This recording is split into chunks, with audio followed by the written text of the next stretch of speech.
Sénégal nañu xam ne dimanche incha allah day dal nañu génn massivement vote ji ñett vote ji kala neex ak fala neex su ko defee na ko ku nekk xam def ko ci sam xel lañ ci jàngat lañ jàpp mooy na woon fa woon ñu ngi invité nag soldats yi alkaati yi gendarme yi woy wañu amoon ci le 26 ñu am bu ko ëpp buñ bàyyi kenn ku ko yàq kenn ku ci xëpp suuf kenn ku ci def leneen journalistes yi comme ni ko ñëpp waxee ñu éviter intoxication éviter lépp loo xam ne dafay indi jiixi jaaxa ci ay xel te xam ne c'est une responsabilité historique invité itam les responsables politiques ñoom itam ñu nekk assez responsable xam ne nag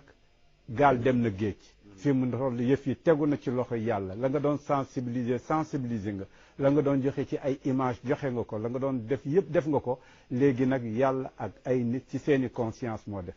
di ñaan nag candidat képp ku ko ci yàlla jox ka ca des na félicité morom mi digaloon naa ko Abdou Diouf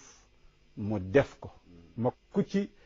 gagné nekk ca des yiñ doon wax waxu politique la 65% ba amatul leneen amatul li am ñoom ñëpp ñu ngi 0% di départ